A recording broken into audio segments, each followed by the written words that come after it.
In the past 48 hours, the entire ceasefire framework between the United States and Iran has quietly fallen apart. Iran's Deputy Foreign Minister Saeed Khatibzadeh has publicly stated that Tehran is, quote, not prepared for new face-to-face talks, describing Washington's terms as maximalist, and warning that any rushed meeting in Islamabad could be a trap. The Islamic Revolutionary Guard Corps has reimposed control over the Strait of Hormuz, and the ceasefire that has been holding since April 8th expires in roughly 72 hours. To put this in context, Vice President J.D. Vance, Jared Kushner, and Steve Witkoff are reportedly already flying to Islamabad for a second round of talks that, as of Sunday, Iran has refused to confirm it will even attend. So in this video, we'll walk through exactly how the diplomatic process collapsed, why the markets have so far refused to price any of this in, and what history tells us tends to happen next when an oil shock reaches this exact stage. Let's start with the timeline, because the speed of this collapse is genuinely remarkable. For context, the underlying conflict, sometimes referred to as Operation Epic Fury, began on February 28th with a joint U.S.-Israeli air campaign involving roughly 200 jets and 1,200 munitions in 24 hours. After 6 weeks of escalation, including U.S. strikes on the Karg Island export terminal and an Iranian closure of Hormuz, a 2-week ceasefire was agreed on April 8th. The first round of talks in Islamabad ran for 21 hours over April 11th and 12th, with Pakistan's Foreign Minister Ishaq Dar later saying the two sides had been very close to stitching a deal. On April 17th, Iranian Foreign Minister IRGC briefly announced the strait was completely open, and WTI crude promptly fell between 9% and 12% in a single session. Less than 24 hours later, the IRGC reversed that decision, fired on at least 3 commercial vessels, including 2 Indian-flagged tankers, and declared that any unauthorized movement through the strait would be treated as cooperation with the enemy. By April 19th, Khatibzadeh had publicly ruled out a second round, and Iran's Supreme National Security Council had formally classified the ongoing U.S. naval blockade as a violation of the ceasefire.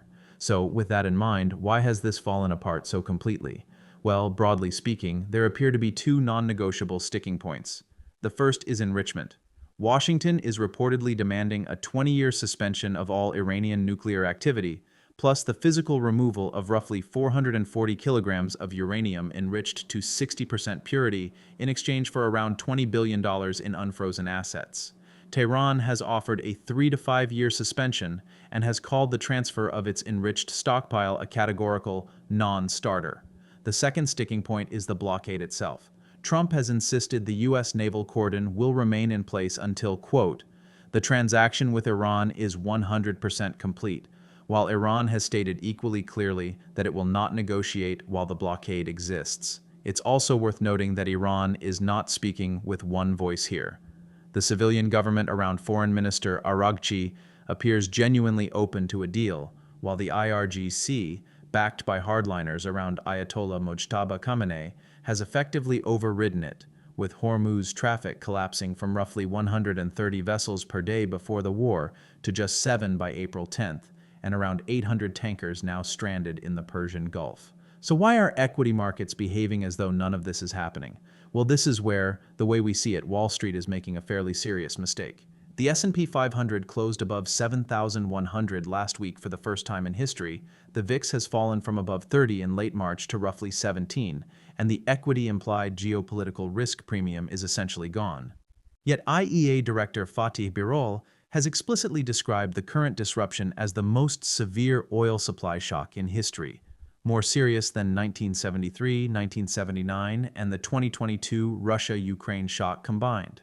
Goldman Sachs maintains an $83 base case for Brent, but flags a $115 to $120 scenario if Hormuz remains restricted, with an extreme case of $135.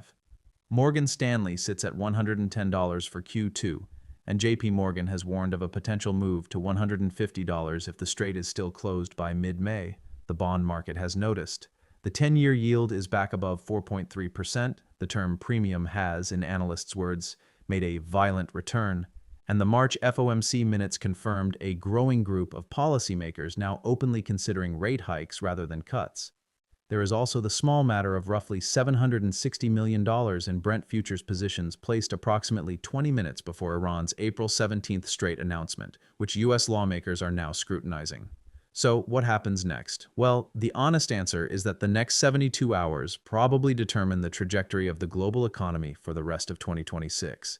If the Vance, Kushner, and Witkoff delegation lands in Islamabad without a confirmed Iranian counterpart, the April 22nd deadline lapses without renewal, and the IRGC maintains its current posture, then the analytical pieces from Goldman, Morgan Stanley, and JP Morgan stop being downside scenarios and start being base cases.